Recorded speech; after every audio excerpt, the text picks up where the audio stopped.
Hello guys, welcome back on my YouTube channel. This is Nisha and you are watching Devbhoomi Himachal. तो हमने जो HP TET के लिए एक सीरीज़ को शुरू किया है, उसमें आज हम साइकोलॉजी के कुछ क्वेश्चंस करेंगे। ठीक है, देखिए मेरी राइटिंग से आपको इशू होगा तो प्लीज़ मैनेज कर लीजिएगा, क्योंकि मैंने ये नोट्स जो है वो खुद के लिए बनाए थे जब मैंने एचपी टेट की प्रिपरेशन की थी। तो ये वही नोट्स हैं, मैंने अलग से आपके लिए साइकोलॉजी के नोट्स नहीं बनाए हैं। अगर आपको और नोट्स चाहिए मैं तभी बनाऊँगी, फ़िलहाल जो मेरे पास है मैं वही आपके साथ डिस्कस करूँगी। ठीक है, तो आज हम कुछ थ्योरीज देखते हैं। यहाँ से जो क्वेश्चन है वो बनता ही बनता है, तो आप अच्छे से पढ़िएगा और हो सके तो अपने नोट्स भी बनाइएगा साथ में। चलिए शुरू करते हैं।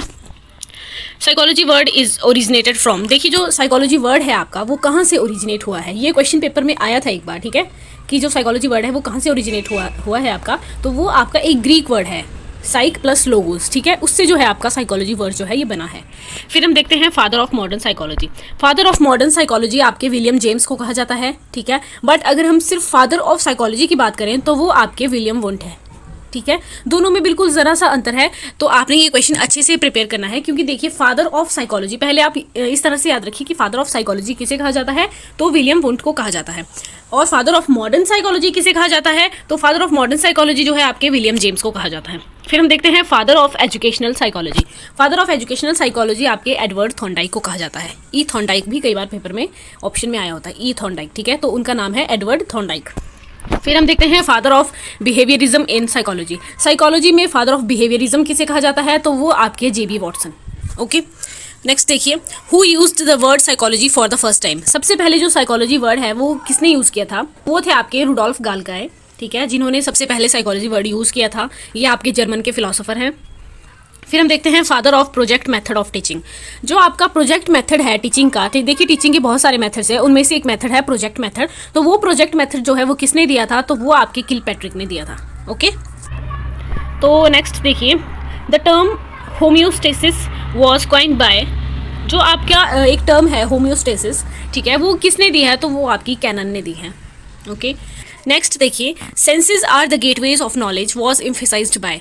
जो आपकी सेंसेस है, आपको पता है कि हमारी 5 सेंसेस होती है। ठीक है, तो जो आपकी सेंसेस है वो गेटवेज ऑफ नॉलेज है, ये किसने कहा है, तो ये आपके रूसो ने कहा है। ओके, फिर नेक्स्ट क्वेश्चन देखिए, पियाजे प्रोपाउंडेड। जो आपके पियाजे हैं, देखिए जीन पियाजे की थ्योरी बहुत इंपॉर्टेंट है, और जीन पियाजे जो है आपको पेपर के लिए पढ़ के ही जाना है, चाहे आप एचपी टेट की तैयारी कर रहे हैं या फिर आप सी टेट की तैयारी कर रहे हैं। जीन पियाजे से क्वेश्चन आते ही आते हैं। ठीक है, अच्छे से पढ़ के जाइएगा इनको। तो जीन पियाजे जो है इन्होंने कौन सी थ्योरी दी है, तो इन्होंने आपकी दी है theory of cognitive development. Cognitive development की थ्योरी इन्होंने दी है, जो हम आगे अभी विद एक्सप्लेनेशन करेंगे कि क्या क्या है उस थ्योरी में। फिर नेक्स्ट देखिए, 2 factor theories of intelligence was given by. जो 2 फैक्टर जो थ्योरी है इंटेलिजेंस की, वो आपकी स्पीयरमैन ने दी है। और जो फार्मूला है आपका आईक्यू निकालने का, जो फार्मूला है कि आईक्यू कैसे निकालते हैं, देखिए आईक्यू जो वर्ड है ना वो तो आपका टर्मन ने दिया है। ठीक है, लेकिन जो आईक्यू निकालने का फॉर्मूला है वो आपका किसने दिया है, तो वो आपका विलियम स्टैन ने दिया था 1912 में।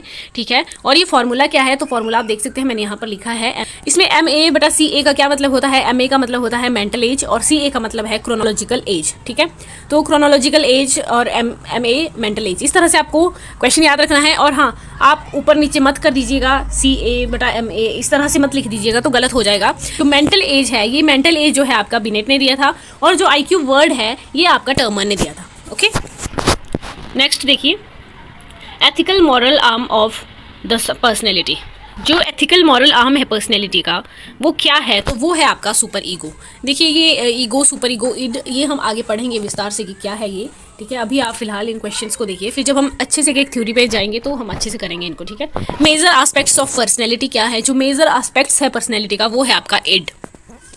फिर हम देखते हैं 1 फैक्टर थ्योरी। जो 1 फैक्टर थ्योरी है आपकी वो किसने दी है, तो वो आपकी दी है बिनेट ने, टर्मन ने और स्टर्न ने 1911 में। ठीक है, इन तीनों ने आपकी 1 फैक्टर थ्योरी दी है। फिर हम देखते हैं मल्टी फैक्टर थ्योरी। जो आपकी मल्टी फैक्टर थ्योरी है वो आपकी थॉर्नडाइक ने दी है, और ग्रुप फैक्टर जो थ्योरी है वो आपकी किसने दी है, वो आपकी थर्स्टन एंड कैले ने दी है। फिर हम देखते हैं फार्मूला ऑफ आईक्यू।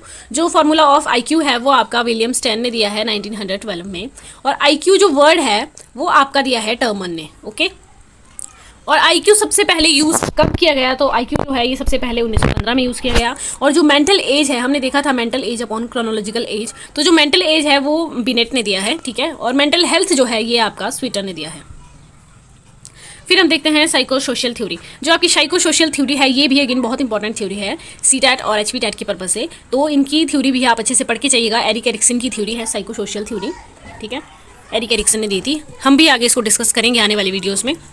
फिर आप देखिए साइको एनालिटिकल और साइको सेक्सुअल थ्योरी। जो साइको एनालिटिकल और साइको सेक्सुअल थ्योरी है वो आपकी दी है सिगमंड फ्रॉइड ने 1905 में। ओके, ये भी इंपॉर्टेंट है। फिर हम देखते हैं classical conditioning theory. Classical conditioning Ivan Pavlov ने दी है, और respondent conditioning, condition reflex, condition response, ये भी इसी थ्योरी को कहा जाता है, क्लासिकल कंडीशनिंग को, ठीक है। फिर हम देखते हैं ऑपरेंट कंडीशनिंग थ्योरी। जो आपकी ऑपरेंट कंडीशनिंग थ्योरी है ये स्किनर ने दी है, और सोशियो कल्चरल थ्योरी जो है आपकी वाइगॉत्स्की ने दी है। अगेन वाइगॉत्स्की भी बहुत इंपॉर्टेंट है, तो इनकी थ्योरी भी आप अच्छे से पढ़ के जाइएगा। इन्होंने सोशियो कल्चरल थ्योरी दी है, ठीक है। फिर हम देखते हैं गेस्टॉल्ट जो प्रिंसिपल है उससे रिलेटेड कौन कौन से फिलोसोफर थे, तो उससे रिलेटेड थे कोहलर और कोफका, ठीक है। के से दोनों के नाम है तो आपको याद रह जाएगा। ये गेस्टॉल्ट जो प्रिंसिपल है उससे रिलेटेड है, और ह्यूमनिज्म से संबंधित जो है वो है आपके मैस्लोव एंड रोजर। ओके, नेक्स्ट देखते हैं methods of psychology. Methods of psychology देखते हैं कि कौन कौन से मेथड्स हैं साइकोलॉजी में। तो सबसे पहले है आपके पास प्रोजेक्ट मेथड, फिर है आपके पास मोंटेसरी मेथड, फिर है बेसिक एजुकेशन मेथड, फिर है ह्यूस्टिक मेथड। ह्यूस्टिक मेथड जो है इसी को जो है प्रॉब्लम सॉल्विंग मेथड भी कहा जाता है। उसके बाद है आपके पास किंडरगार्टन मेथड, फिर है आपके पास डाल्टन मेथड, ठीक है। ये 6 प्रकार के आपके पास साइकोलॉजी के मेथड्स हैं, टीचिंग मेथड्स हैं। तो हम देखते हैं कि एक एक किसने दिया है। तो आपका जो प्रोजेक्ट मेथड है वो आपका दिया है किलपैट्रिक ने। मोंटेसरी जो मेथड है ये मारिया मोंटेसरी ने दिया है, और बेसिक एजुकेशन का जो टीचिंग है वो आपकी महात्मा गांधी ने दी थी, ठीक है। फिर हम देखते हैं ह्यूस्टिक मेथड, जिसको हम प्रॉब्लम सॉल्विंग मेथड भी कहते हैं, ये आपका आर्मस्ट्रॉन्ग ने दिया था। फिर हम देखते हैं किंडरगार्टन मेथड। किंडरगार्टन जो मेथड है वो फ्रोबेल ने दिया था, फ्रोबेल की थ्योरी है किंडरगार्टन मेथड। फिर हम देखते हैं डाल्टन मेथड। डाल्टन मेथड जो है ये आपका हेलन पार्कहर्स्ट ने दिया था। ओके, चलिए अब हम देखते हैं पियाजे की कॉग्निटिव डेवलपमेंट की थ्योरी। मैंने आपको पीछे को भी बताया कि जो पियाजे हैं, जीन पियाजे, ये आपके एचपीटैट और सीटैट के पर्पस से बहुत इंपॉर्टेंट रोल प्ले करते हैं साइकोलॉजी में। इनसे जो है क्वेश्चन आता ही आता है, और ऐसा नहीं है कि एक ही क्वेश्चन आता है, कई बार 2, 3, 4 क्वेश्चन भी इनसे पूछ लिए जाते हैं। इन्होंने जो है कॉग्निटिव डेवलपमेंट की थ्योरी दी थी, ठीक है। और ये कॉग्निटिव डेवलपमेंट की जो थ्योरी है ये भी बहुत इंपॉर्टेंट है, तो हम अच्छे से करेंगे। सबसे पहले पियाजे के बारे में थोड़ा देख लेते हैं। पियाजे जो है ये एक स्विट्जरलैंड के बायोलॉजिस्ट थे, और इनको जो है रेडिकल कंस्ट्रक्टिविस्ट भी कहा जाता है, और फादर ऑफ चाइल्ड साइकोलॉजी है। अगर आपसे क्वेश्चन इस तरह से पूछा जाता है कि फादर ऑफ चाइल्ड साइकोलॉजी किसे कहा जाता है, कौन है, तो वो है आपके जीन पियाजे, ठीक है। इन्होंने जो है जीन पियाजे ने जो है कॉग्निटिव डेवलपमेंट जो थ्योरी है इसको जो है डेवलपमेंट इज डिसकॉन्टिन्यूस प्रोसेस कहा है, कि डेवलपमेंट जो है ना वो मतलब एक कॉन्टिन्यूस प्रोसेस नहीं है, वो डिसकॉन्टिन्यूस प्रोसेस है। अलग अलग लेवल पे अलग अलग प्रकार की जो आपकी डेवलपमेंट है वो होती है। अब देखते हैं इन्होंने कॉग्निटिव डेवलपमेंट जो थ्योरी है इसमें कितनी स्टेजेस बताई हैं। कॉग्निटिव डेवलपमेंट थ्योरी में जो जीन पियाजे हैं इन्होंने 4 स्टेजेस बताई है। तो आपने कैसे याद रखनी है, आपने याद रखनी है, ये शॉर्ट ट्रिक है याद रखने की, SPCF, ठीक है, इस तरह से याद रखनी है, SPCF। SPCF का क्या मतलब हुआ कि पहली स्टेज जो है वो है आपकी sensory motor stage. Sensory motor stage जो है ये जीन पियाजे ने बताई है कि जब बच्चा पैदा होता है, जब वो शिशु होता है, तब से लेकर 2 साल तक जो है बच्चा सेंसरी मोटर स्टेज में रहता है। इसमें जो है ऑब्जेक्ट परमानेंस की स्थिति होती है। ये बच्चे को देखिए 2 साल तक बच्चा ऐसा होता है कि अगर आप उसके सामने कोई चीज़ लेकर जाते हैं, ठीक है, और थोड़ी देर में आप उस चीज़ को छुपा देते हैं, तो बच्चा उस चीज़ के लिए रोएगा नहीं, क्योंकि बच्चे को अभी ज्ञान नहीं है कि कहाँ गई, वो उसको लगेगा कि चीज़ गायब हो गई है, ठीक है, तो वो उसकी डिमांड नहीं करेगा। इसमें जो है बच्चा अपनी 5 सेंसेस से काम करता है, ठीक है। और बाकी फिर हम देखते हैं, हाँ, डेफर्ड इमिटेशन की जो स्टेज है वो भी आपकी 0 से लेकर 2 साल तक ही है। डेफर्ड इमिटेशन का मतलब हुआ कि बच्चा जो है जैसे जैसे थोड़ा बड़ा होगा, 1 साल का होगा, 1.5 साल का होगा, तो बच्चा जो है बड़ों की नकल उतारने लगता है, ठीक है। फिर हम देखते हैं pre operational stage. Pre operational stage में आपके आता है 2 से लेकर 6 साल तक के बच्चे। इसमें जो है बच्चा क्यूरियस होता है, बहुत ज़्यादा चीज़ों को सीखने के लिए बहुत क्यूरियस होता है, और बच्चा जो है वर्ड्स को बोलना सीखता है धीरे धीरे, लेकिन वो ईगो सेंट्रिक होता है। उसमें जो है ईगो होता है। ईगो कैसा होता है कि उसको लगता है कि वही जो है सभी चीज़ों का सेंटर है, और सारी चीज़ें जो है उसके आसपास घूमती रहती है। देखिए आपने देखा होगा घर में छोटे बच्चों की बात सभी मानते हैं, ठीक है, उसको जो चाहिए वो सभी दे देते हैं। तो बच्चा जो है ईगो सेंट्रिक होता है, उसको दुनियादारी की समझ नहीं होती है, और इसमें जो है ट्रांसडक्टिव रीजनिंग बच्चे में आ जाती है। बच्चे क्वेश्चंस पूछने लग जाता है कि ऐसा क्यों होता है, गाड़ी कैसे चलती है, ठीक है, जब गाड़ी में बैठा होता है तो फिर पूछता है कि पेड़ क्यों चल रहे हैं, तो वो आपकी ट्रांसडक्टिव रीजनिंग। बच्चा जो है बहुत क्वेश्चन करने लग जाता है इस एज में। और इरिवर्सिबिलिटी और एमिनिज्म। इरिवर्सिबिलिटी का मतलब है, देखिए अगर आप बच्चे को 1 गिलास पानी देंगे, ठीक है, सेम पानी आपने एक छोटे गिलास में डाला है और उतना ही पानी आपने एक बड़े गिलास में डाला है, तो बच्चा ये नहीं देखेगा कि पानी किसमें ज़्यादा है या पानी बराबर है, बच्चा ये देखेगा कि गिलास कौन सा बड़ा है, ठीक है। वो बच्चे में अभी समझ नहीं होती है, वो सिर्फ ये देखता है कि ये बड़ा गिलास है तो इसमें ज़्यादा होगा, भले ही उसमें आपने सेम पानी डाला होगा, ठीक है। तो फिर हम देखते हैं थर्ड स्टेज। थर्ड जो है आपकी कॉन्क्रीट ऑपरेशनल स्टेज है, जो कि 7 से 11 साल के बच्चों के लिए होती है। इसमें जो है बच्चा लॉजिक ढूंढने लग जाता है, हर चीज़ के पीछे लॉजिक ढूंढेगा, और develop concrete cognitive operations such as sorting objects in a certain container. देखिए बच्चा इसमें क्या करेगा कि अगर आप उसके पास कोई चीज़ दे देंगे तो उसमें चीज़ें जो है दूसरी चीज़ें उसमें फिट करने की कोशिश करेगा कि कैसे मैं इसमें डाल सकता हूँ, ठीक है। कंक्रीट ऑपरेशनल स्टेज है, आपको पता है कि 7 से 11 साल के बच्चे थोड़े बड़े हो जाते हैं, थोड़े समझदार हो जाते हैं। फिर हम देखते हैं फोर्थ स्टेज। फोर्थ स्टेज जो है ये है आपकी formal operational stage. Formal operational stage जो है ये आपकी 12 साल से शुरू होती है और एडोलेसेंट एज तक चलती रहती है। इसमें क्या होता है, इसमें जो है रैशनल थिंकिंग बच्चे में आ जाती है, और जो चीज़ें हैं एब्स्ट्रैक्ट कॉन्सेप्ट्स है जैसे कि सक्सेस, फेलियर, हेट, लव, इन चीज़ों के बारे में जो बच्चे की जो थिंकिंग है वो बढ़ जाती है, ठीक है। और डिडक्टिव रीजनिंग जो बच्चे में वो भी आ जाती है, मतलब कि बच्चा जो है कंपेयर कर सकता है, दो चीज़ें कंपेयर कर सकता है और एक लॉजिकल जनरलाइजेशन के थ्रू जो है चीज़ों को समझ सकता है।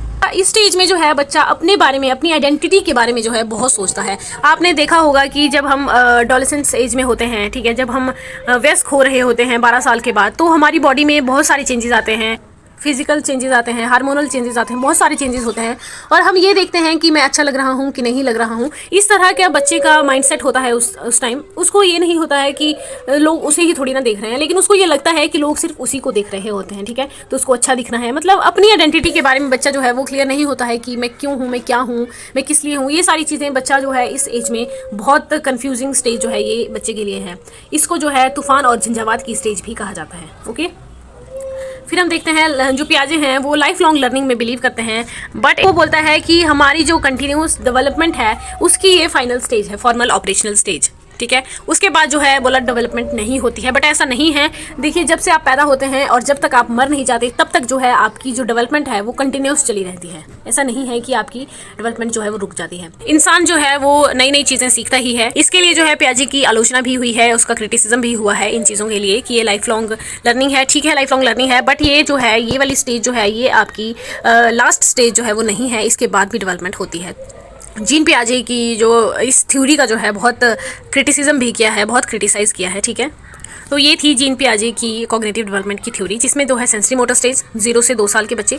देखिए क्वेश्चन जो है ना, पता है कैसे पूछ लिया जाता है, आपसे पूछा होगा कि सेंसरी मोटर स्टेज में कितने से कितने साल तक के बच्चे आते हैं और आपको ऑप्शन दिए होंगे, तो आपको चीज़ें याद रखनी है कि सेंसरी मोटर स्टेज में 0 से 2 साल का जो बच्चा है वो आता है, और फिर प्री ऑपरेशनल स्टेज है, या फिर क्वेश्चन इस तरह से बन जाएगा कि सेंसरी मोटर स्टेज के बाद कौन से स्टेज आते हैं, तो कंक्रीट ऑपरेशनल मत लिख के आना, प्री ऑपरेशनल उसके बाद आती है, प्री ऑपरेशनल के बाद कंक्रीट ऑपरेशनल आती है, और उसके बाद जो है फॉर्मल ऑपरेशन आती है, ठीक है।